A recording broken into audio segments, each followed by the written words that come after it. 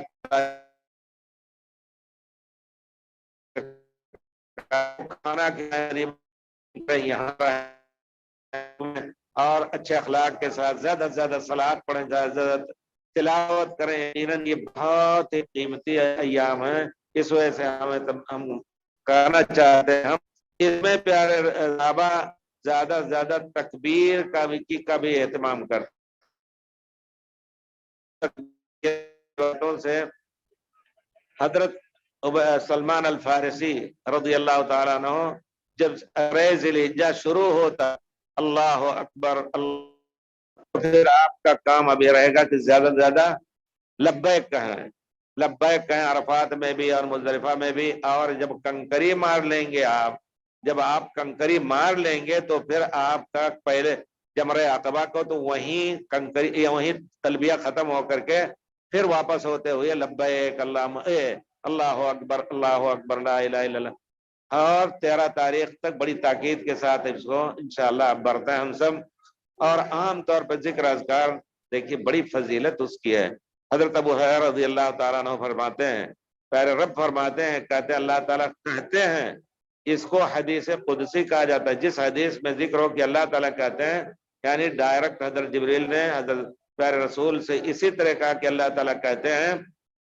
انا عند ظن عبدی بھی، میرا بندہ میرے ساتھ جیسا گمان کرے گا اسی طرح۔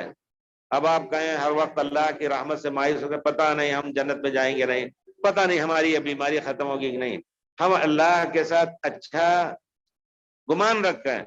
دعا کریں۔ آپ نے اللہ کا وعدہ سنا ادعونی استجب لکم، دعا کرو تمہاری دعا کو قبول کروں گا، اسی طرح صلوات پڑھیں اور کچھ، تو سب کی قبولیت کا یقین رکھیں۔ انا عند ظن عبدی بی وانا معہ اذا ذکرنی، بہت بڑا معراج ہے اس انسان کا،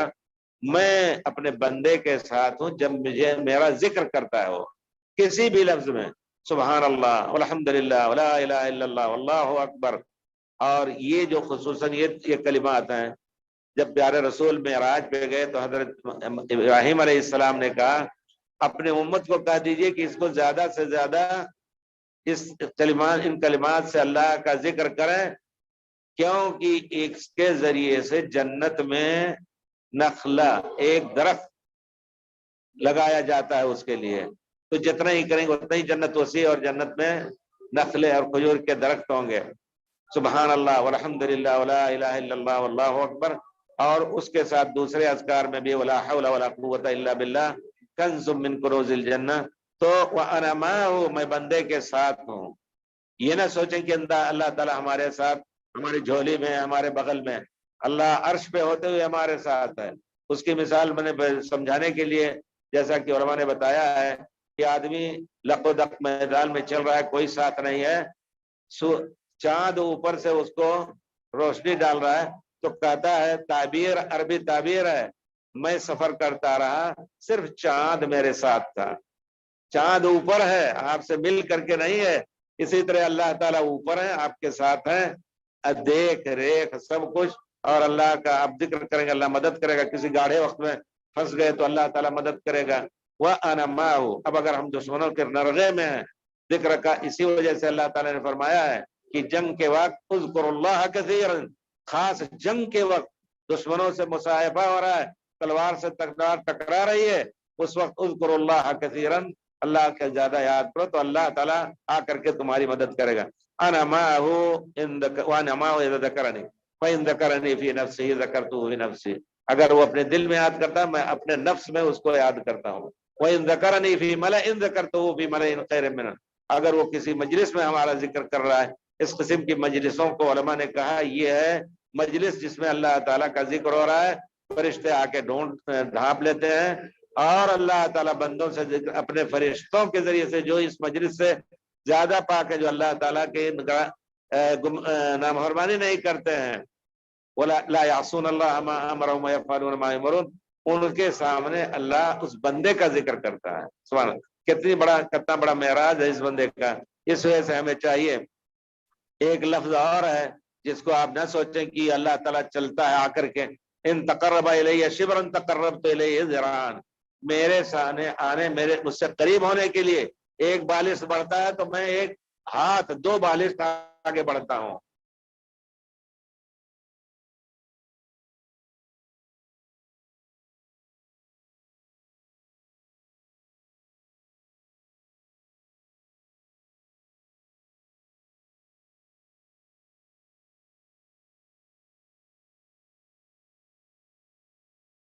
پیدا کرنا اپنے دل کے اندر۔ اسی طرح اور دوسری روایتوں میں بہت فضیلت آئی ہے ذکر کی، تو آپ رزق اذکار ضرور ہر وقت کرتے رہیں، اور اس سے آپ کو پھر کسی سے بیعت کی ضرورت نہیں پڑے گی، کسی کا ورد لینے کی ضرورت نہیں پڑے گی۔ پیارے رسول کا ورد آپ نے لے لیا، آپ پوری دنیا سے مستغنی ہو۔ ذرا سوچیے اللہ کے بندو، بہت سے لوگ ہیں جو اس سے بہت دور ہیں، تھوڑا سا تعامل نہیں کرتے ہیں، اور یہ کھانے پینے والے علماء ان کو دھوکہ دے رہے ہیں۔ یا رسول کا ورد لے لیجیے، لا الہ الا اللہ محمد صلی اللہ اکبر اللہ اکبر سبحان اللہ الحمدللہ، یہ سب کسی کے ورد کی ضرورت نہیں ہے، جو ان کا بنایا ہوا اپنا ورد ہے، اور کہتے ہیں ہمارا ورد چھوڑ دو گے تو دنیا آخرت میں ذلیل ہو جاؤ گے۔ لوگوں کو باندھنے کے لیے الہی سحر ہے پیران خرقہ پوش میں کیا، الہی سحر ہے خیران فرقہ پوش میں کیا، کہ ایک نظر میں جوانوں کو رام کرتے ہیں، یہی سب ڈوز دے کر کے جوانوں کو اپنے قید میں کر لیتے ہیں، لا کر کے تنزل چڑھائیں گے ان کو، اپنی روزی قیمتی بچوں کو محروم کر کے ان کو کھلاتے ہیں۔ اس وجہ سے ایسے لوگوں سے دور رہنے کی کوشش کریں۔ پہلے حج میں طواف زیارت میں صحیح نہیں کی تو مجھ پر دم آئے گیا نہیں؟ اللہ اکبر، کیوں نہیں صحیح کیا آپ نے؟ پہلے حج میں طواف زیارت میں صحیح نہیں کی تھی، اگر آپ متمتع تھے صحیح کرنا واجب ہے۔ اب آپ کے لیے فتویٰ یہ ہے کہ آپ اس نیت سے پورا ایک عمرہ کیجئے۔ کتنی مدت گزر گئی، آپ بیوی کے ساتھ بھی ملے ہوں گے، تو آپ جو ہے ایک بکرا ذبح کیجئے اور پورا عمرہ کیجئے، تب آپ کی یہ صحیح مکمل ہو گئی۔ صحیح اس نیت سے کیجئے کہ جو صحیح طواف کے بعد ہونا، اس وقت طواف بھی کیجئے عمرہ کر کے، اور صحیح کر کے آپ سبکدوش ہو جائیں انشاءاللہ۔ مسجد عائشہ سے بھی کر سکتے ہیں بے شک انشاءاللہ جی۔ یوم الثامن الترویہ، هل السنة المبيت في منى ام الذهاب الى عرفة؟ يا اخي المبيت في منى هي السنة، المبيت في منى هي السنة، واما انكم تقول الرحلة تاخذ او الفرقة تاخذ الجروب ياخذون، لا، قولوا لا نروح، لا نذهب إلا بعد طلوع الشمس أو آخر وقت بعد الفجر أو قبل الفجر، لابد أن نبيت في منى، فأنتم تتفقوا أو يتفق هواكم مع هوا أصحاب الرحلة، هؤلاء يريدون يرتاحوا فأنتم تريحونهم، قولوا لا، لا نذهب، نحن أعطيناك فلوس وأعطيناك كل شيء، لابد أن تأخذنا على السنة۔ بھائی کہہ رہے ہیں کہ رات 11 تاریخ کو مینا میں گزاریں، ہم سیدھے ڈائریکٹ عرفات جائیں، غلط ہے یہ پورے طور پر۔ آپ نے پیسے دیے ہیں گروپ والوں کو یا کمپنی کو، آپ اڑ جائیے کہ نہیں ہم مینا رات میں گزار کر کے آپ آخر رات میں لے جاؤ یا فجر کے بعد لے جاؤ، اڑ جائیں گے تو کچھ نہیں کر سکتے، شکایت بھی ہو سکتی ہے اس کی۔ پاکستان میں جسے قربانی کرنا ہے، حج میں قربانی کرنا ہے، کیا وہ عمرہ میں بال ناخن کٹوا سکتا ہے؟ اگر وہ اس شکل میں، آپ بار بار عمرہ نہ کریں، جب آپ نے ایک عمرہ کر لیا ہے، لیکن وہ شکل ہے کہ اگر کوئی شخص انہی دنوں میں آ رہا ہے عمرہ کرنے تمتع کا، پھر حج کرے گا، تو اس کے لیے ہے کہ بال مونچھ تو نہیں کٹانا، کیونکہ قربانی بھی کرے گا۔ طائف کا ایک آدمی مجھ سے یہ پوچھ رہا ہے، کہتا ہے ہم طائف سے آئیں گے اور 7 تاریخ کو تمتع کریں گے اور ہمیں قربانی بھی کرنی ہے۔ کئی قربانی پاکستان میں بھی ہم نے قربانی بھیج دی ہے، تو ہم نے تفصیل سے اس کو بتایا کہ جو کہتا ہے ہم خود جا کر کے 13 تاریخ کو اپنی قربانی کریں گے، تو ہم بال مڈائیں کہ نہیں مڈائیں عمرے کے بعد؟ ہم نے کہا نہیں، دیکھو سر کے بال مڈا لو، باقی ناخن اور دوسرے چیزوں کو نہیں چھونا ہے۔ قربانی کر لینے کے بعد پھر تمہیں بال وغیرہ کاٹنے کی ضرورت ہے۔ اور اگر پاکستان میں کر رہے ہو تو پاکستان میں ایک دن پیچھے ہے تو تم یہاں احرام کھول سکتے ہو، لیکن یہ ہے کہ بال وغیرہ نہ کاٹو، بلکہ احرام قربانی کہاں ان کے لیے ہم نے یہ کہا کہ اس کے لیے واجب ہے کہ آپ اس وقت تک بال نہ موڑیں، 10 تاریخ کو ایک دن احرام بڑھا دیں، جب پتہ چل جائے کہ وہاں قربانی کر لی ہے تو آپ سر کے بال موڑیں۔ اس سے پہلے آپ طواف اور صحیح کر سکتے ہیں کنکری مار لینے کے بعد، لیکن احرام نہ کھولیں۔ تو یہاں جو ہے پاکستان میں جو کرتے ہیں اور یہاں جو قربانی کرتے ہیں، عمرہ اس وقت نہ کریں تاکہ بال وغیرہ کاٹنے کی ضرورت ان کو نہ پڑے۔ ایک مخالفت ہوگی، بعد میں کر سکتے ہیں جی، لیکن خاص حالت کے لیے فتویٰ دیا جائے گا۔ اگر حاجی حج کی قربانی کے علاوہ اپنے ملک میں عید کی قربانی کسی کو مقرر کرتا ہے اور وہ سعودیہ کے حساب سے 11 ذی الحجہ کو ہوتی ہے، تو کیا حاجی کو 11 ذی الحجہ تک بال مڈوانے سے بچنا ہوگا؟ جی ہاں، اگر آپ نے وہاں قربانی کرنی ہے تو آپ جو ہے کنکری مار کر کے احرام سر نہیں موڑیں گے اور نہ احرام کھولیں گے۔ کسی احرام کی پابندی کے ساتھ آپ طواف اور صحیح کر سکتے ہیں، پھر جا کر کے منا کی رات گزاریں۔ دوسرے دن مان لیجئے تیسرے دن آپ کی قربانی ہو، احرام تیسرے دن کھولنا ہے مڈا کر کے بال۔ جب وہاں خبر لگ جائے، ہو سکتا ہے پہلے دن نہ کیا انہوں نے، لیکن تاکید کر دی کہ آپ کو احرام سے آزادی کے لیے پہلے ہی دن کر دیں، اگر کر دے رہے ہیں تو پہلے دن آپ خبر آنے کے بعد آپ موڑ کر کے اور پھر آزاد ہوں، ورنہ احرام نہیں کھولنا ہے۔ کیا نفلی طواف کا 7واں چکر مکمل کرنے کے بعد حجر اسود کا استلام کرنا ہوگا؟ جی ہاں، 8واں استلام، یہ اس میں کوئی شبہ نہیں ہے۔ حدیث شریف میں ہے کہ جب پیارے رسول حجر اسود کے مقابل میں آتے تھے، حاضر رکن کبر، آپ استلام کرتے تھے تکبیر کہہ کر کے، تو آنا ہے، پھر اس کے بعد آپ 2 رکعت صلاۃ پڑھیں گے مقام ابراہیم پر، پھر جا کر کے زمزم پیئیں گے آپ۔ زمزم پی لینے کے بعد اگر آ رہے ہیں تو 9واں استلام بھی سنت کے مطابق پہلے عمرے کے بعد، پھر اس کے بعد صفا مروہ جانا ہے، صفا پہلے پھر مروہ۔ عمرہ اور طواف کس کے لیے کیا جا سکتا ہے؟ زندہ کے لیے، مردہ کے لیے؟ اس زندہ کے لیے بھی کیا جا سکتا ہے جس کی زندگی اور موت یکساں ہو۔ سفر پہ اونٹنی پہ بیٹھا کے ویل چیئر پہ بھی نہیں کرا سکتے آپ، ایسی حالت ہے، یا ان کو آکسیجن وغیرہ لگا ہوا ہے، تو ان کی زندگی میں کیا جا سکتا ہے۔ اس کی سب سے واضح دلیل ہے، ایک بیوی آئی پیارے رسول سے پوچھ رہی ہیں، راستے میں جب آپ نکلے تو راستے کے قبیلے آ کر کے آپ سے جڑ رہے تھے، وہاں ایک عورت نے اپنے بچے کو اٹھایا، الہذا حج یا رسول اللہ، اس بچے کا حج ہے؟ کہاں اس کا حج ہے، تمہیں اس کی تکلیف برداشت کرنی ہے، اس کو پاک صاف رکھنا ہے، اس کو اٹھا کر کے تمہیں وہ طواف صحیح کرنا، وَلَكِ الْأَجْرُ، تمہاری لیے اجر ہے۔ اور پھر ایک آدمی نے پوچھا کہ میرے والد، اور ایک عورت نے بھی پوچھا کہ میرے والد جو ہیں وہ اتنے کمزور ہو چکے ہیں کہ اگر ان کو اونٹنی پر بیٹھا دے لڑک جائیں گے، اونٹنی پر بیٹھا کے بھی نہیں آ سکتے ہیں، تو ان کے لیے حج کریں۔ تو پیارے رسول نے کہا کہ ان کے لیے حج کرو۔ اور اگر آدمی غربت کی وجہ سے نہیں کر سکتا ہے تو اس کے لیے جائز نہیں، آج غریب ہے کل دے سکتا ہے اللہ تعالیٰ۔ اور اگر کوئی شخص ویل چیئر پہ لا کر کے کرایا جا سکتا ہے، آج کل جو آسانیاں ہیں، تو اس کے لیے نیابت نہیں، اس کو لا کر کے کرانا ہے۔ صوتک ولا تفشي سرا، كل بارك الله وانا في مكانك انت. الصيام 3 أيام. نعم. نعمة. الصيام من الآن صم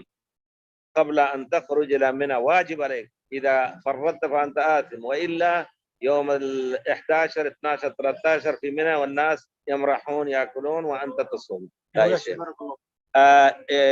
یہ جو ہے مجبوری کے مسئلے میں ایک مسئلہ یہ بھی ہے، کسی نے کل ہی پوچھا تھا تو مجھے یاد آیا گھر پہنچتا تو بہت سے لوگ فون کریں گے، تو اس میں ایک عربی نے پوچھا، کہا کہ ایک لڑکا ہے، اس کا باپ انتقال کر گیا اور وہ حرکت نہیں کر پا رہا ہے، اپنا پیر ہاتھ سے مجبور ہے، لیکن عقل بہت بڑی ہے اس کی، پڑھا لکھا ہے سب کچھ، وہ خود اپنے باپ کے لیے وہ حج کرنا چاہتا ہے، کر سکتا ہے نہیں؟ ہم نے کہا کر سکتا ہے، شرط یہ ہے کہ کوئی اس کو اٹھا کے لائے، طواف صحیح کرائے اور قربانی وغیرہ کرے، کنکری کو اگر جا سکے مار سے، کہا نہیں ہاتھ وغیرہ بالکل نہیں حرکت کر رہا ہے، سبحان اللہ، کا تو اس کی طرف سے کوئی مار دے، انشاءاللہ اس کا حج صحیح ہوگا، باپ کے لیے بھی۔ تو گویا مردوں کے لیے آپ تو بے شک آپ کر سکتے ہیں حج، طواف، عمرہ، طواف نہیں، عمرہ اور حج، لیکن زندوں کے لیے، اسی زندہ کے لیے جس کی حالت بیان ہوئی کہ بہت کمزور ہو، بیمار ہو، اس کی زندگی کا بھروسہ نہ ہو، اور اس میں ہو کیا کہتے ہیں، کس میں ہو، وسیعی میں، آئی سی او میں ہو، کوما میں ہو، جس کو کہتے ہیں عنایہ مرکزہ لائیے، یہ ہو گیا۔ مسجد حرم میں نماز پڑھنا اور حدود حرم میں مسجد نماز پڑھنے میں بہت بڑا فرق ہے، بہت بڑا فرق ہے۔ جتنی یہاں 1,00,000 کا تو حجر ہر جگہ ملے گا، اکیلے پڑھنے میں 2 آدمیوں کے ساتھ پڑھیں گے تو وہ اور ڈبل ہو جائے گا، جماعت کے ساتھ کہیں بھی پڑھیں، وادی میں پڑھیں، ریت پر پڑھیں، 27 لاکھ 25 لاکھ، اور پھر مسجد حرام میں پڑھیں گے تو جتنی بڑی جماعت ہوگی، پیارے رسول نے فرمایا ہے، اتنا اجر بڑھ جائے گا۔ تو دنیا میں مسجد حرام سے بڑھ کر کے جماعت کہیں نہیں ہوتی ہے، اس وجہ دونوں کو برابر نہ کہیے، لیکن بہرحال بہت بڑا اجر ہے، کہیں بھی پڑھیں آپ انشاءاللہ۔ یہ لگے گا تو کہیں کہیں نا ہمارا خراب کر دیا۔ عرفات میں مغرب میں نکلنے کے بعد مزدلفہ کے روانہ ہوتے ہوئے مگر راستے میں کسی وجہ سے کافی دیر ہونے کی وجہ سے مزدلفہ ہم نے عشاء کے وقت نہیں پہنچ پانے کی صورت میں کیا ہم مزدلفہ سے پہلے مغرب، بلکہ واجب ہے جب دیکھیں کہ راستہ رکا ہوا ہے تو 12 بجے کے بعد یا 11:30 نصف اللیل جو ہے عشاء کا آخری وقت ہے، اس سے پہلے اتر کر کے آپ لوگ گاڑی رکوا کر کے اور صلاتین دونوں مغرب اور عشاء کی، مغرب کی 3 رکعت اور عشاء کی 2 رکعت، یہ اذان بھی کہہ لیں، پڑھ کر کے پھر آپ 2 بجے پہنچے، کوئی فرق نہیں، لیکن صلات پڑھ لیں آپ ضرور، اس میں کوئی دوسری رائے نہیں ہے۔ صفا مروہ پر صحیح کرنے سے پہلے کیا ہے، کتنی بار تکبیر اور جو مسنون دعا پڑھتے ہیں، لا الہ الا اللہ وحدہ لا شریک لہ لہ الملک و لہ الحمد وهو علی کل شیء قدیر، لا الہ الا اللہ وحدہ انجز وعدہ، تو کیا ان دعاؤں کے درمیان اپنی زبان میں دوسری دعا، اللہ اکبر، اپنی زبان میں دوسری دعائیں پڑھنی سنت ہیں، چاہے وہ یاد کر کے معنی سمجھ کر کے اپنی زبان میں، پیارے رسول 3 مرتبہ اس کو کہتے تھے، ہر مرتبہ کہنے کے بعد دعائیں کرتے تھے، پھر اس کے بعد یہ کلمات ادا کرتے تھے، پھر دعائیں کرتے تھے۔ تو آپ اپنی زبان میں بھی دعا کر سکتے ہیں، دل سے جو دعا نکلے گی وہ زیادہ اچھی ہوگی، اور کسی کے ذریعے کتاب پڑھ کر کے، کتاب سے بدل نہ پڑھائے اور کوئی نہ پڑھائے آپ کو۔ السلام علیکم ورحمۃ اللہ وبرکاتہ۔ بھائی کا سوال تھا کہ اپنی زبان میں دعا کر سکتے ہیں طواف کے چکروں میں، صحیح کے چکروں میں، مسنون دعائیں جو پیارے رسول نے پڑھی ہیں ان کے پڑھ لینے کے بعد اپنے دل کی کوئی دعا بھی، اپنے لیے، اپنے بچوں کے لیے، ملک کے لیے، پوری دنیا کے لیے، مسلمانوں کے لیے، ہم سب کی گردن پہ ہے کہ ہم سب کے لیے دعا کریں۔ بڑی بری حالت چل رہی ہے مسلمانوں کی پوری دنیا میں، تو اللہ تعالیٰ ٹھیک ہے، کیا صحیح مکمل کرنے کے بعد 7ویں چکر کے بعد مروہ میں کوئی دعا پڑھنے، وہی دعا جو پیارے رسول نے صفا میں پڑھی ہے، صفا میں اور صفا پر وہی دعا آپ کو پڑھنی ہے، اور دعائیں جو کچھ آپ کرنا چاہیں ان کے درمیان آپ کریں۔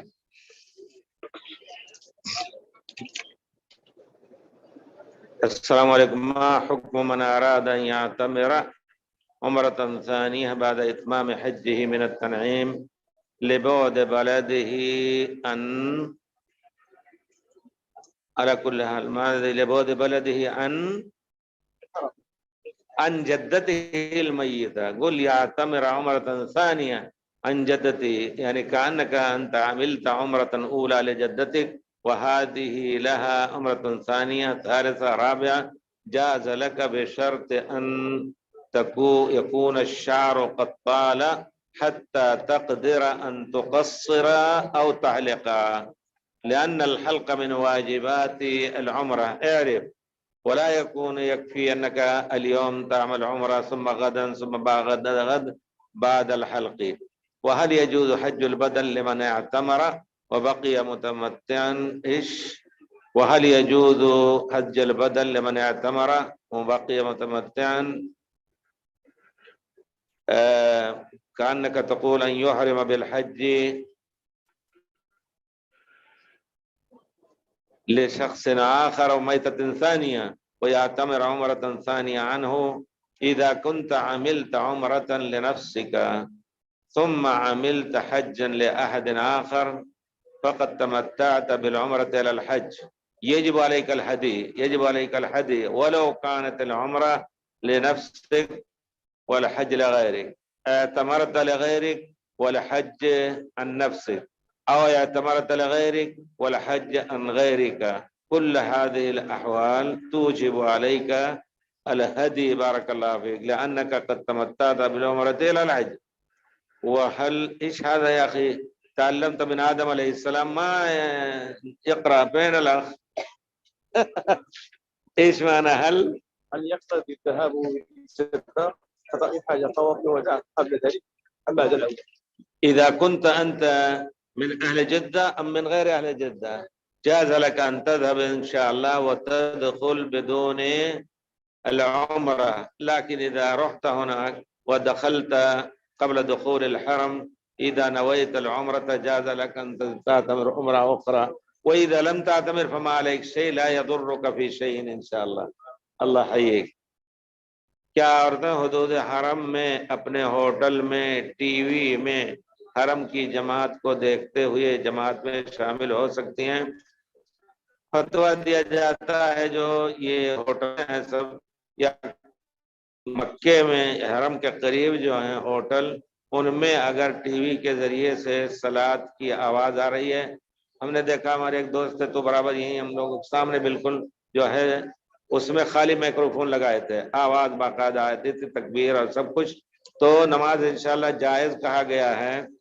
اگر آواز آ رہی ہے یا جماعت دور سے نظر آ رہی ہے، امام کی آواز آ رہی ہے، تو آپ سمندر کے اس پار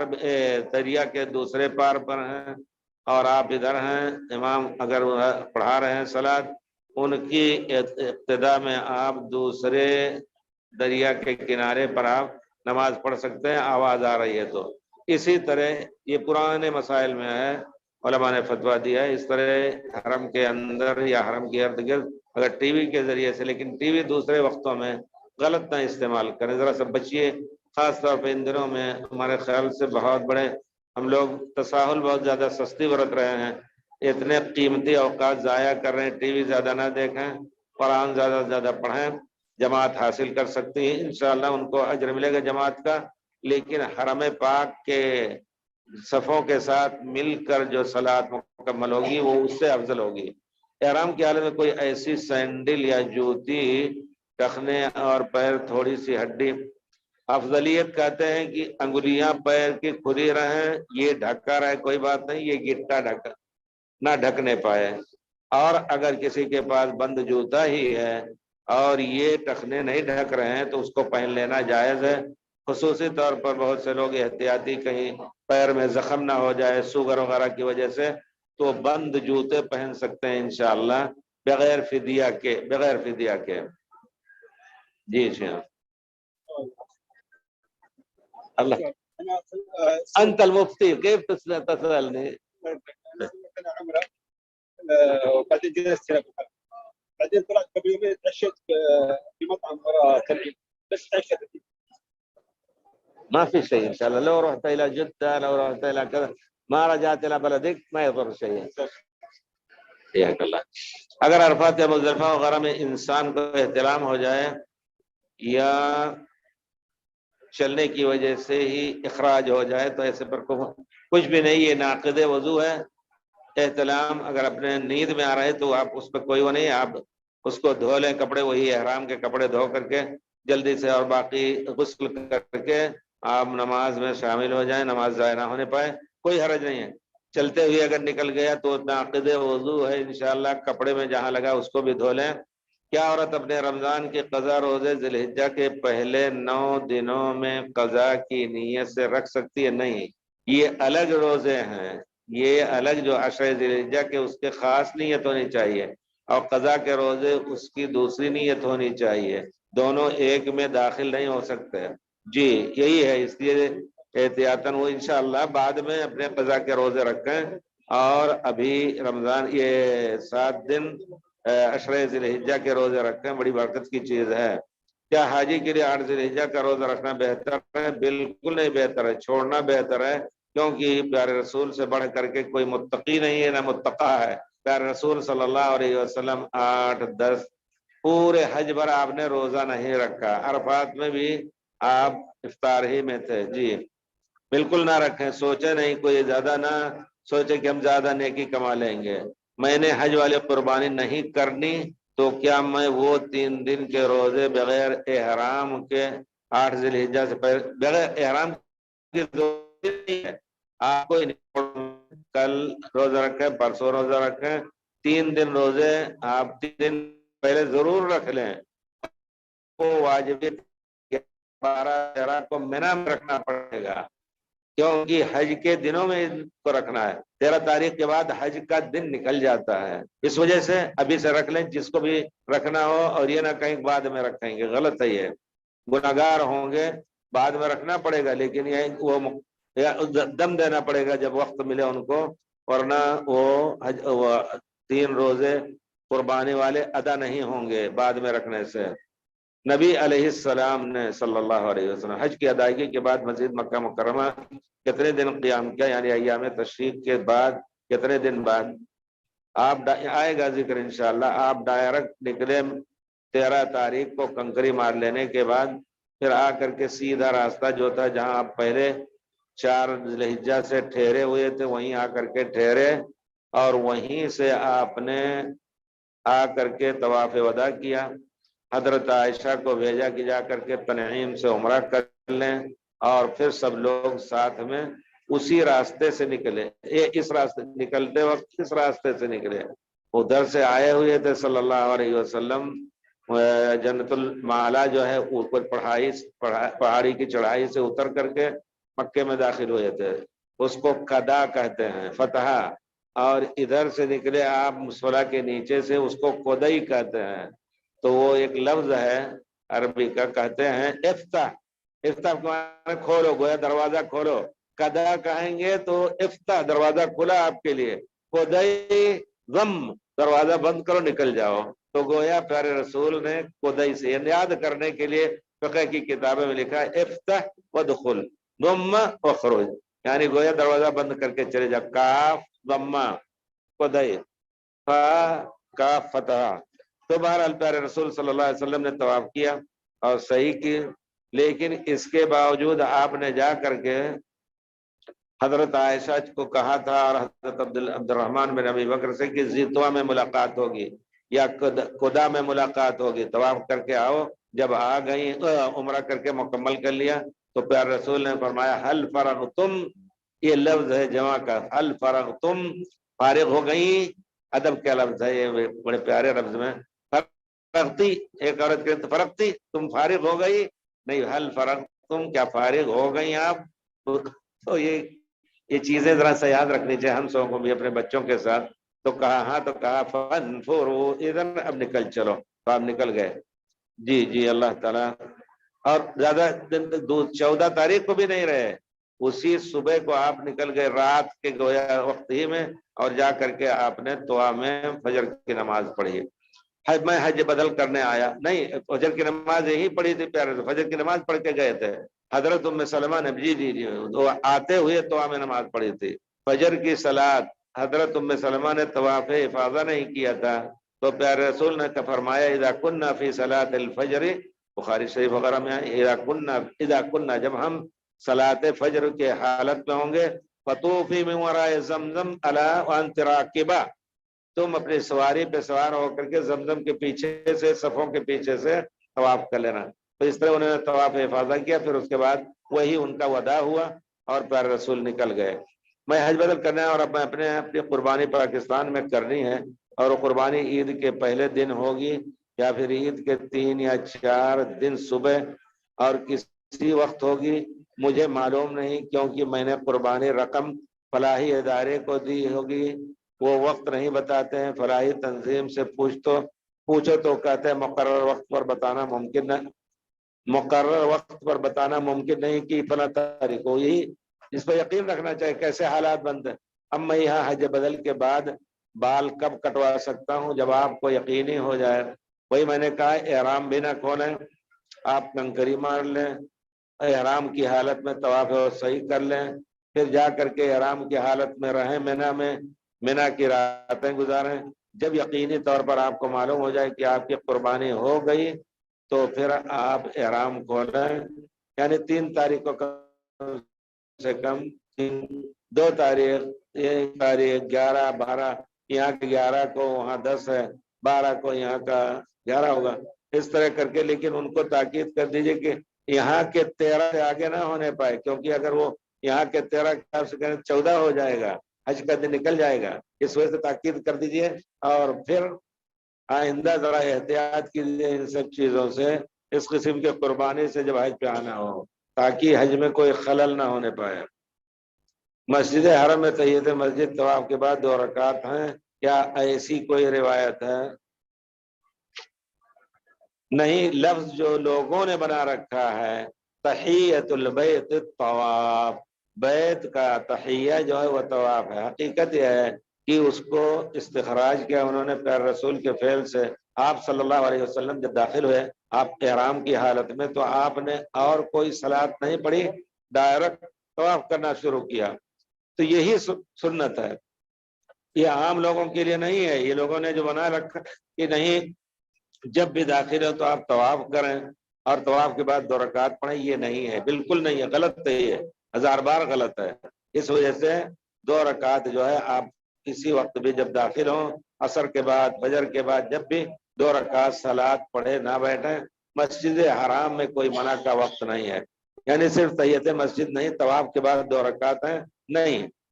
2 رکعت عام رکعت ہے، طواف کے بعد کوئی ضروری نہیں ہے، اگر موقع تو آپ کریں بے شک طواف، اس کے بعد پھر آپ 2 رکعت پڑھیں، یہ الگ بات ہے موقع ہے تو، لیکن کوئی کہہ دے کہ نہیں جب بھی مسجد حرام میں داخل ہوں تو طواف کریں اور 2 رکعت پڑھیں تب بیٹھ سکتے ہیں، ورنہ نہ بیٹھ سکتے، غلط ہے۔ جماعت کھڑی ہے، فرض کی صلاۃ آپ نے پڑھ لی، 2 رکعت اس سے زیادہ پڑھ لی، آپ کے بیٹھنے کا حق ہے، یہ نہیں کہیں کہ 2 رکعت الگ پڑھیں پھر جماعت میں داخل ہوں گے۔ اب کون سی جگہ ہے آج کل زیارت کے لیے، وہاں کیسے جا سکتے ہیں؟ اور خیف محصب کون سی جگہ ہے؟ اب تک جو ہے، اب آپ اس وقت جب پتہ نہیں کہاں کدھر ہوتے ہیں، ایک جگہ ہے نام اس کا ہے معابدہ، سیدھے جنت المالا سے نکلیں گے تو ایک جو میزہ آتا ہے، جو میزہ سے پرانے زمانے کا شاہ عبدالعزیز کا قصر آتا ہے، ادھر میونسپلٹی کی بلڈنگ ہے، آگے نکلیں گے معابدہ آتا ہے، اس کے آگے یہ جو ہے گورنر ہاؤس ہے، مشہور ہے، وہ پورا علاقہ لمبا دور تک یہ محصب تھا، اور یہی ہوا ہے ابطح، جس میں پیارے رسول صلی اللہ علیہ وسلم نزول فرمائے تھے۔ ابطح، یہ بطحا یا ابطح، وہ بطحا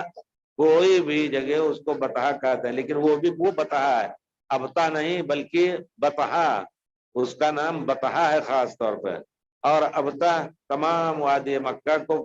ابطح کہتے ہیں، بطحا ابطح اباطح اس کی جمع ہے۔ میں نے شعر پڑھا تھا عربی کا، فلما قضینا، پرانے جاہلیت میں اپنا قصہ بیان کر رہے ہیں، فلما قضینا من منن کل حاجت، منا کے تمام کام ہم جب مکمل کر لیے، ومسح برکان من کان ما سعو، طواف افاضہ بھی کر لیا کرتے تھے اس زمانے میں، اخذنا باطراف الاحادیث بیننا، باتیں کرتے اونٹ پہ چڑھے ہم نکلے سب، وسالت بآناق المطی الاباطح، اونٹنیوں کے گردنوں سے وادیاں بہ رہی تھی مکے کی، یہ عربی تعبیر ہے، جیسے کہیں کہ آدمیوں سے وادی بہ رہی ہے، تو اس طرح تو اباطح اس کو کہتے ہیں، اور بطحا جہاں آپ نزول فرمائے تھے وہی معصب بھی ہے، حضرت عبداللہ ابن عمر رات میں جب آتے 13 تاریخ کو نکل کر کے آتے تو رات وہیں گزارتے تھے کہ پیارے رسول نے رات گزاری ہے، لیکن وہ ان کا خاص اجتہاد تھا، دوسرے صحابہ نہیں کرتے تھے۔ کوئی شخص ہے، اگر کوئی شخص اس طرح کر رہا ہے پیارے نبی کی محبت میں، لیکن اب جگہ ملے گی کہ نہیں ملے گی، وہاں کے ہوٹل میں کام اگر ہوٹل میں کرایہ لے لے رہے اس نیت سے، تو انشاءاللہ گمراہی کی بات نہیں، ایک صحابی کا فعل ہے، لیکن عام صحابہ نہیں کیا کرتے تھے ایسا۔ کوئی شخص حج کی قربانی کے بعد اپنی اور قربانی انڈیا میں دے، حج کی قربانی کے بعد اپنی اور قربانی انڈیا میں دے، تو جو دوسرے دن ہوئی تو کیا وہ شخص احرام کھول سکتا ہے؟ نہیں کھولے گا، سر نہیں مڈائے گا، کیونکہ جب تک قربانی نہ ہو جائے، آپ کا رسول نے فرمایا جو شخص قربانی کرنا چاہتا ہے یہاں یا کہیں بھی آپ نے دیا ہے، جب تک قربانی ہو لینے کا یقین نہ ہو تب تک نہیں مڈانا ہے۔ میں نے ایک عالم سے دین جو مدرسہ میں، جو مدینہ میں پی ایچ ڈی کر رہے ہیں، انہوں نے کہا آپ احرام کھول سکتے ہیں، آپ اس پر رہنمائی فرمائیں۔ نہیں، آپ نہیں کھول سکتے، کیونکہ آپ کے بال اس وقت نہیں کٹیں گے حتی یبلغ الحدی محلہ، جب تک قربانی نہ ہو جائے۔ جی یہی ہے، فتویٰ دیا جاتا، میں نے دیکھا کتابوں میں، کہتے ہیں کوئی حرج نہیں، لیکن صحیح ہے کہ زندگی میں آپ بار بار کئی چیزیں نہیں کرتے، وہ بھی ایک استنباط کیا، یہ بھی ایک استنباط ہے، تو احتیاطی مسئلہ لینا زیادہ افضل ہے جہاں علماء کا اختلاف ہو، لیکن جہاں پیارے رسول کا ایک قول ہو تو اس میں احتیاط کی ضرورت ہے، اسی کو لینا ہے۔ عمرہ یا حج میں قصر کی کوئی مقدار ہے؟ پورے سر کا قصر کرنا ہے، یعنی اگر آپ کے پاس لٹ بھی ہے تو پوری لٹ میں سے چاروں طرف سے کاٹ لینا ہے، لیکن حج میں اس کو مڑانا ہے پیارے رسول کی سنت کے مطابق۔ پیارے رسول کے بال بڑے تھے، آپ کے بال کاٹے گئے تھے مروہ پر، آپ نے فرمایا بھی تمام صحابہ سے کہا کہ 4 دن باقی ہیں، قصرو، سر کے بال کٹوا لو، مڑاؤ نہیں، کیونکہ 4 دن کے بعد 5 ذی الحجہ، 6 ذی الحجہ، 7 ذی الحجہ، 8، 9، 10 کے بعد مڑانا ہے۔ تو ایک بعض علماء کہتے ہیں کہ ایک پور تک بال کاٹنا یہ عورتوں کے لیے ہے، عورتوں کی چوٹیاں ایک طرف پکڑ کر کے پیچھے سے ایک انگلی کے، یا اگر ان کی کئی چوٹیاں ہیں، یا مان لیجیے آج کل جو جائز ہے عورت کے لیے، فیشن کے نام سے یا مغربی تہذیب کا نام سے نہ کر، لیکن بال کو کنگھا اور اس کے صاف رکھنے کے خطرے سے اگر بال کٹا کر کے کندھے تک اس کا بال ہے تو چاروں طرف سے اس میں سے تھوڑا تھوڑا لے لے۔ آپ کہیں گے یقیناً اگر اس لیے سے کر رہے ہیں کہ وہ فلاں ایکٹر ایسا ایکٹر سے ایک کر رہے ہیں تو وہ غلط ہو جائے گا، لیکن ضرورت کے تحت حضرت عائشہ رضی اللہ تعالی عنہ نے، کیونکہ وہ کہتی تھیں کہ اللہ بہت بڑا، اس کی بڑی ذات ہے کہ اس نے مردوں کو داڑھی سے زینت دی ہے، عورتوں کو چوٹی دے کر کے زینت دی ہے، تو لیکن یہ ہے کہ پیارے رسول کے بعد جب زینت کی ضرورت نہیں تھی کسی کے لیے تو وہ بال اپنے کندھے کے نیچے سے کاٹ لیتی تھی۔ اب ایسی عورت تو اگر کاٹ رہی اس نیت سے کہ ہمیں کنگھا ہوں گا، زیادہ محنت نہ کرنا پڑے، اس کو صاف نہ کرنا پڑے، جو نہ پڑے، تو چاروں طرف سے کاٹنا ہوتا ہے۔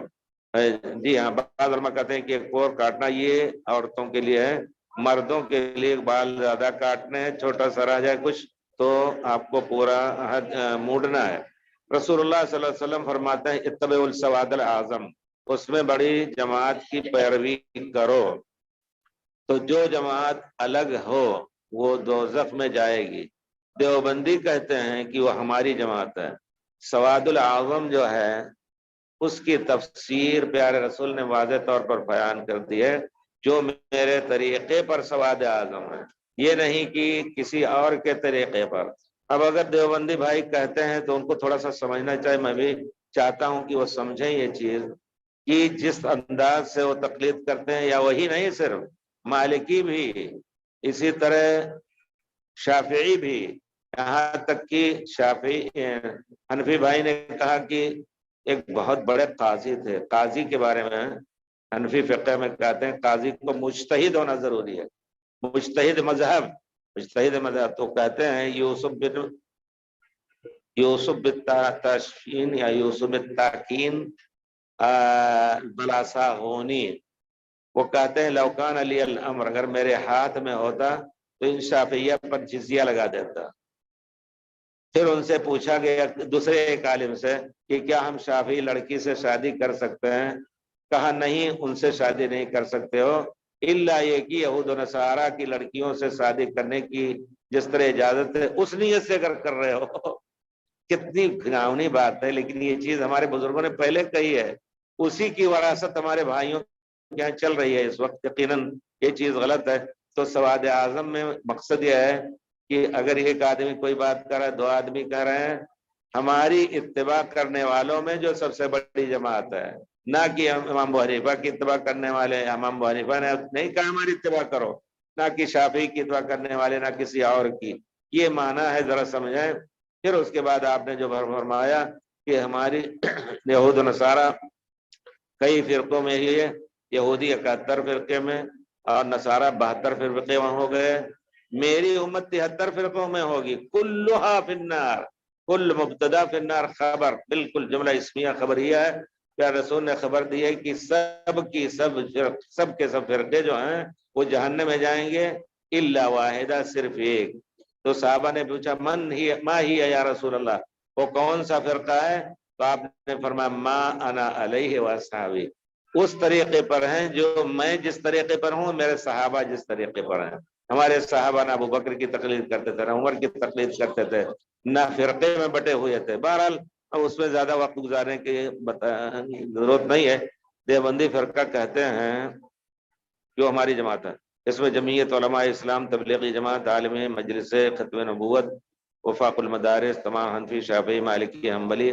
سواد اعظم داخل ہیں، اور افغان طالبان شامل ہیں، جبکہ اہل حدیث غیر مقلد بھی اس میں شامل ہیں۔ نہیں، اہل حدیث کا ایک امتیاز ہے، ان کا ایک خاص عقیدہ ہے۔ اسی وجہ سے آپ دیکھیں گے ابھی جو بچے لا کر کے پڑھتے ہیں، بہت کتابیں پڑھ چکے، یہ تھوڑے وقت میں کافی کتابیں پڑھ چکے ہیں۔ ہم نے کہا بھائی، کہتے ہیں گھر پہ آئیں گے، ہم نے کہا گھر پہ کسی کا استقبال نہیں۔ اب ہم نے بالکل سادگی یا ایک سکہ دیا ہے، ایک بڑے استاد آئے ریاض سے، بہت بڑے، آتے رہتے ہیں، جب بھی آتے ہیں تو ملتے ہیں، گھر پہ بیٹھتے ہیں۔ ہم نے کہا عذر کر دیا میں نے، بالکل۔ اور تو بہرحال ہم نے کہا تو یہ طریقہ نکالا، اس میں ابھی جو کتاب پڑھ رہے تھے اس کا نام ہے صابونی، ایک عالم ہے، 400 کچھ میں ان کا انتقال ہے، 4 صدی کے بعد ہے۔ ان کی کتاب ہے عقیدت اصحاب الحدیث، اہل سنت اصحاب الحدیث، اہل سنت اہل حدیثوں کا عقیدہ میں بیان کر رہا ہوں۔ تو وہی ہے کہ وہ کہتے ہیں کہ ہم کتاب و سنت پر عمل کریں گے، کسی کی تقلید نہیں کریں گے، اور نہ عقیدے میں اور نہ احکام میں، کسی چیز میں، صرف پیارے رسول کی۔ تو اسی وجہ سے ہم نے بار بار آپ کو ذکر کر دینا ہمارا کام ہے کہ ہم سب کے طریقے کو چھوڑ کر کے طریقے محمدی صلی اللہ علیہ وسلم نے، اور سب کے ورد اذکار کو چھوڑ کر کے جو گمراہ کرنے والے ہیں، پیارے رسول کا ورد اذکار لے کر کے زندگی گزاریں، انہی کو سینے سے لگائیں جو چیزیں پیارے رسول سے ثابت ہیں۔ یقیناً یہ دنیا چند دن کی ہے، قیامت میں کوئی نہیں کام آئے گا، باپ بیٹے کا، نہ بیٹا باپ کا۔ وقال الذين استكبروا للذين استكبروا كنا لكم تبعا فهل انتم مغنون عنا من عذاب الله شيء۔ کمزور سمجھ کر کے ان مریدوں کو مرید کیے ہوئے تھے مرغے کی طرح، وہ قیامت میں کہیں گے ہم تمہارے پیچھے چل رہے تھے، آج عذاب ہم پا رہے ہیں تو تم کچھ بچا سکتے ہو؟ تو کہتے ہیں کہ ہم نہیں بچا سکتے، کل فیہا، ہم سب عذاب میں ہیں۔ تو یہ سوچ لینا ہے کہ ہر ایک اپنے عمل میں کیا کچھ کر رہا ہے، نہ افغان ہو، نہ مالکی ہو، نہ حنبلی ہو، نہ صحابی ہو، نہ طالبان ہو، اور نہ استاذان ہو۔ طالبان والے طالبوں کی، طلبہ کی جماعت کے نام سے، لیکن وہ آج کل سب سے بڑے دشمن اہل حدیثوں کے ہیں۔ کتنے بڑے بڑے علماء کو انہوں نے شہید کر دیا، ہم بھی ہوتے الحمدللہ شہادت ملتی ہے تو ہم چاہتے ہیں شہادت مل جائے اللہ کے راستے میں۔ کتنے لوگوں کو شہید کر دیا۔ ایک بہت بڑے عالم تھے اور میں نے ان کا منشور دیکھا، کہا کہ اگر کوئی وہابی یا اہل حدیث نماز پڑھاتا ہے تو اس کو ہمارے بارے میں بتائیے، اس کو پکڑ کر کے ہم جیل میں ڈالیں گے، اس کو نماز پڑھانے کا حق نہیں۔ کوئی نماز کے بعد 2 ٹوک کہنا بھی چاہتا ہے تو اس کو نہ کہنے دو، پر یہ سب کچھ ہو رہا ہے۔ ہم چاہتے ہیں ان بیچاروں کو کیسے پہنچائی جائے صحیح بات، علماء کی غلطی ہے، جا کر کے پہنچے، سمجھائیں ان کو۔ اور وہی اب روس اور امریکہ جو ہے، ایک حقیقت ہے جس کو آ کر کے بیان کیا کہ بیوٹی کیا کہتے ہیں اس کو، یہ عورتوں کو خوب جو مرد لوگ خاص طور پہ یا عورتوں کے سنگار کرنے کے کئی سنٹر باقاعدہ امریکہ سے اور اس کے تمام یہاں تک کہ معمولی برش اور تمام رنگ اور رنڈیاں سب وہاں سے آتی ہیں، مفت میں کھولا ہے انہیں ہمارے بزرگوں جن کا نام طالبان کہا جاتا ہے، اور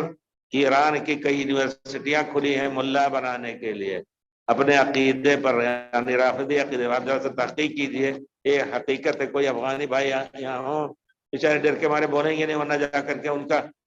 گردن ان کی قلم کر دی جائے گی، یہ بھی ہے حقیقت ہے، یہ رو رہے تھے جو بیان کر رہے تھے۔ تو بہرحال اللہ تعالیٰ سب کو توفیق دے، ایک دم مسئلہ واضح ہے، وہی ہے جیسے امام مالک نے کہا کہ جس چیز سے پہلے لوگوں کی اصلاح ہوئی تھی یعنی مہاجرین اور انصار کی، اسی چیز سے اب بھی امت کی اصلاح ہو سکتی ہے، ورنہ نہیں۔ اپنے زمانے میں وہ کہہ رہے ہیں آج کل دنیا جو بگڑی ہوئی ہے، بہت ظلم ہوا ہے، اچھا موقع ملے گا تو کبھی ملا کر کے اپنی کتاب میں سے ایک چیپٹر پڑھوں گا کہ کتنا انہوں نے قتل و غارت گری ہوئی شافعیہ، حنفیہ اور دوسروں میں، باقاعدہ شہر کے محلے ایک دم بالکل پست کر دیے اور ان کو بھگا دیا، وہاں تہخانے میں جی رہے تھے۔ تو یہ سب قصے ہیں، آپ جا کے دیکھیں کتاب میں، معجم البلدان 6ویں صدی ہجری میں یہ سب کچھ ہوا ہے۔ بہرحال اللہ تعالیٰ احرام کی حالت میں جسود کو ہاتھ لگانا کیسا ہے، اس پر خوشبو، اگر خوشبو لینے کے لیے آپ جا رہے ہیں تو غلط ہے، چھونے کے لیے جا رہے ہیں اگر آ گیا کچھ تو آپ اپنے کپڑے مت ملیں تبرک کے لیے، آپ اسی غلاف میں یا زمین میں کہیں مل دیں، صاف ہو جائے۔ لیکن اس کی وجہ سے آپ کو یہ نہیں کہا جائے گا کہ آپ استلام نہ کیجئے، بوسہ نہ دیجئے، اگر آرام سے ملے اور بوسے کے لیے لڑائی جھگڑا کرنا یہ بھی گناہ ہے۔ احرام کی حالت میں مسجد حرم کے بدروم میں شاید باتھ روم میں شیمپو ہوتا ہے، اس میں خوشبو، وہ خوشبو اتنی بڑی نہیں ہوتی ہے، اتنا زیادہ نہیں ہوتی ہے۔ ہم خود ایک زمانے میں کرتے تھے یہاں بیٹھتے تھے 6 گھنٹے حاجیوں کے لیے، جب جاتے تھے تو ایک چھوٹی سی شیشے میں صرف جس میں خوشبو نہیں ہوتا ہے وہ رکھتے تھے جیب میں جا کر کے، کیونکہ آدمی دھوئے نا تو طبیعت مالش کرتی ہے، طبیعت اچھا نہ رہتا ہے، تو آپ اس سے دھو لیں انشاءاللہ اچھی طرح تو اس کی خوشبو جاتی رہے گی، کوئی حرج نہیں ہے، لیکن ضرور دھوئیں، ایسے پیخانہ دھو کر کے اور پھر ہاتھ دھونا صحیح نہیں ہے پانی سے صرف۔ پیارے رسول خود کیوں پانی سے صحیح؟ پیارے رسول جب بھی آپ کی ذات مطہر سب کچھ، لیکن آپ جب نکلتے تھے باتھ روم سے تو زمین پر آپ ہاتھ رگڑتے تھے، غسل فرماتے وقت سب سے پہلے آگے کا حصہ دھوتے تھے بائیں ہاتھ سے، پھر زمین پر ہاتھ رگڑ کر کے دھوتے تھے۔ تو اسی طرح آپ کوئی چیز ایسی رکھیں۔ دانوں والی تصویر پر اذکار کرنا کیسا؟ ابو ہریرہ رضی اللہ عنہ دانوں والی تصویر پر پڑھنا ثابت ہے؟ نہیں ثابت ہے حضرت ابو ہریرہ سے، لیکن میں جہاں تک جانتا ہوں کہ زیادہ سے زیادہ 100 عدد ہیں آپ کے صبح کے اذکار میں، سبحان اللہ بحمدہ 100 مرتبہ، لا الہ الا اللہ وحدہ لا شریک لہ 100 مرتبہ، اس کے علاوہ اذکر اللہ کثیرا، کوئی عدد کی ضرورت نہیں ہے، آپ اس پہ آسانی سے، بچپن میں ہم لوگوں کو مشائخ نے سکھایا کہ ایسے ایک پکڑ لو، سبحان اللہ سبحان اللہ سبحان اللہ، 3 ہے نا، 3 پور ہے نا، سبحان اللہ بحمدہ سبحان اللہ بحمدہ سبحان اللہ بحمدہ سبحان اللہ بحمدہ سبحان اللہ بحمدہ سبحان اللہ بحمدہ سبحان اللہ بحمدہ، 15 ہو گئے۔ پھر اس کو پکڑیے، 15 دونہ 30، 45، چوکا 60، 75، چھکا 90، 70، 105، تو 7 مرتبہ کر لیں گے تو 100 سے زیادہ ہو گیا۔ یہ کیجئے، اور قیامت کے دن یہ پیارے رسول نے عورتوں کو جو کم حافظے کی ہوتی ہیں کہتے ہیں اعقدن باناملکن، تسبیح اپنے پوروں پر کرو، کچھ لوگ کہتے ہیں اس طرح کا، لیکن عقد عرب جو تھا یہ اس طرح موڑتے تھے کھولتے تھے، بہرحال دونوں طریقہ صحیح ہے۔ اعقدن باناملکن، اپنے انگلیوں کو پوروں پر تسبیح کا عقد کرو، فإنہن مستنطقات، قیامت کے دن ان کی شہادت لی جائے گی، گواہی دیں گی کہ تسبیح پڑھتا تھا، وہی افضل ہے۔ اور تسبیح کے دانے ریا و نمود کی بات ہے، نہ لے تو اچھا ہے، لیکن اگر کوئی شخص کمزور ہو چکا ہے حافظے کا، تو بعد پرانے زمانے میں کہا کہ بھائی اگر ہم ڈھونڈ رہے تھے اس میں تو چیزیں ملی اس طرح کی، کہ کہا ہے کسی نے نصیحت کی پرانے زمانے میں 2 صدی ہجری میں کہ ہم طواف کرتے ہیں تو بھول جاتے ہیں، کہا کنکری لے کر کے ساتھ رکھو اور ایک کنکری گرا دو جب ایک مکمل ہو جائے. تو وہی اسی طرح اگر کوئی 7 دانے کی تصویر بنا لے رہا ہے اس کے لیے، لیکن یقیناً جانیے کہ وہ خود بھول جاتے ہیں، اس پر ہاتھ رکھا تو اس پر پڑ گیا. تو اس وجہ سے بالکل ساتھ میں جو ہے ان سے پوچھ کر کے میں کرتا ہوں. اب جو کرتا ہوں بار بار تو بچوں سے کہتا ہوں ذرا مضبوط رکھنا، کہیں بعد میں شیطان تو ہونا چاہیے اگر تاکید ہو تو انشاءاللہ، لیکن اس سے تسبیح سے کوئی فائدہ نہیں پہنچنے والا ہے. نماز تسبیح پڑھنا کیسا ہے، یعنی صلاۃ التسبیح جس کو کہتے ہیں، صحیح روایت سے ثابت نہیں، لیکن بعض علماء نے کہا ہے کہ اگر کوئی پڑھتا ہے تو پڑھ سکتا ہے. لیکن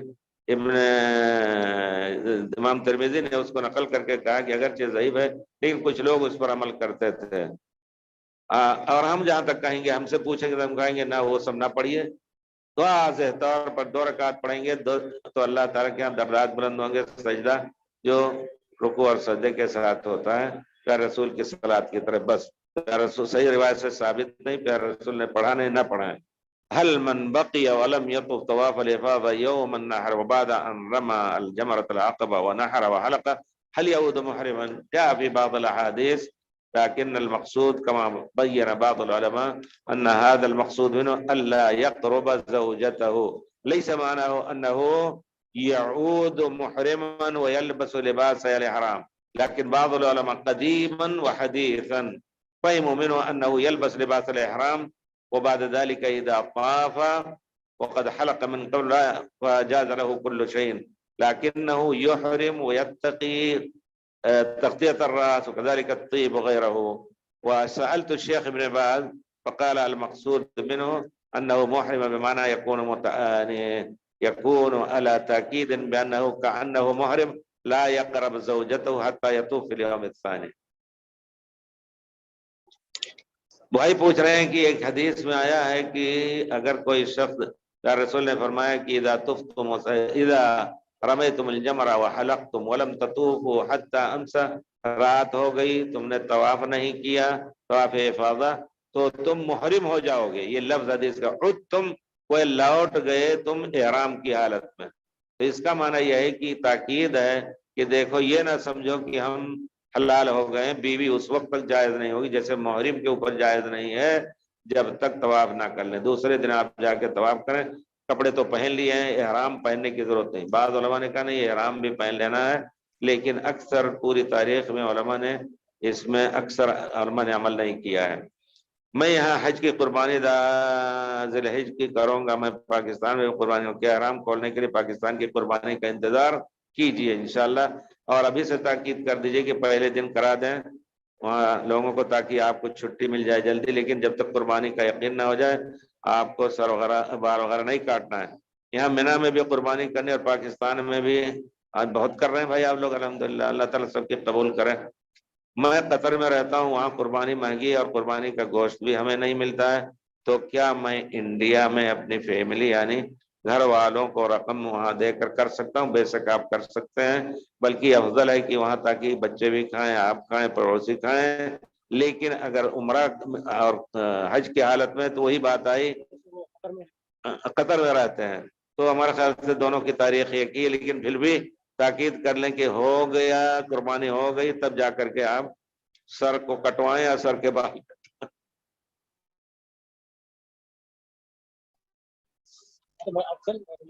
جی ان کا انتظار کرنا ہے. قربانی واجب نہیں، آپ نے کل صحابہ کرام رضوان اللہ کا عمل فرمایا، تو پھر حج بدل کے بعد بال کٹوانے میں کیا مسئلہ ہے؟ بس یہ کہ رسول نے فرمایا ہے کہ من اذا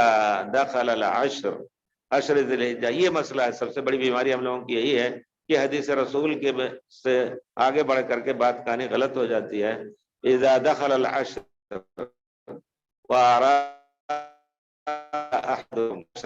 ضحیہ اضحیہ یعنی قربانی کا، فلا یاخذ من شعری ولا بشرتی شیء، اپنے بال اور اپنے چمڑے میں سے کوئی چیز نہ لے. چمڑے کا معنی آپ سوچیں کبھی کبھی یہ نکل جاتا ہے سترا وغیرہ، اس کا ناخن کا کیا، جان بوجھ کر کے اس کو نہیں نکالنا ہے. اسی حدیث کے بنا پر کہا جاتا ہے یہی مسئلہ ہے، اور کوئی بات نہیں ہے. حدیث کی روشنی میں یہی ظاہر ہوتا ہے کہ نہیں لینا ہے. میرا دوست احرام پہن کر، کوئی چیز واجب نہیں ہوتی لیکن کرنے کے بعد، شروع کرنے کے بعد واجب ہو جاتی ہے. آپ کہیں گے جب قربانی واجب نہیں لیکن اس کے پیچھے یہ کیوں واجب ہو گیا؟ ایسے ہی حکم ہے بھائی، ہم نہیں جانتے، عقل کا گھوڑا دوڑائیں گے تو گمراہی کا خطرہ ہے. ہم تو پیارے رسول صلی اللہ علیہ وسلم کے ظاہری لفظ کے تابع ہیں. میرا دوست احرام پہن کر مطاف میں 4 طواف کرتا ہے جبکہ میں 1 طواف اوپر مطاف کرتا ہوں. آپ کا طواف صحیح ہے انشاءاللہ، جس میں دھوکہ نہیں ہے. اور وہ جھوٹا احرام پہنے گناہ ہوگا ان کے اوپر. جھوٹا احرام پہنا، احرام عمرے کے لیے ہوتا ہے. وصلی اللہ اور ہے. تو میرا دوست تو میرا بھی دل چاہتا ہے کہ میں بھی احرام پہن کے چاہتا، نہیں کریں. میری نصیحت ہے کہ ایسا ہے جھوٹا احرام مت پہنے، گناہ ہوگا. نہیں کر پا رہے ہیں تو اللہ تعالیٰ اجر دے گا، کر پا رہے ہیں تو آپ یہاں دھیرے دھیرے صبح آئیں 2-3 کر کے، پھر تھوڑی دیر کے بعد سستا کر کے مکمل کریں، اللہ تعالیٰ بہت اجر دے گا. حج اور احرام اور طواف کے بارے میں حضرت عائشہ سے پیارے رسول نے فرمایا اجرک علی قدر نصبک، تمہیں جتنی پریشانیاں آ جائیں گی اس کو برداشت کر کے تم حج مکمل کرو گی تو تمہارا اجر بڑھ جائے گا. تو یہ سوچ رہے کہ اگر ہم اس سے کریں گے انشاءاللہ سچا حج طواف تو اس کا اجر زیادہ ہے.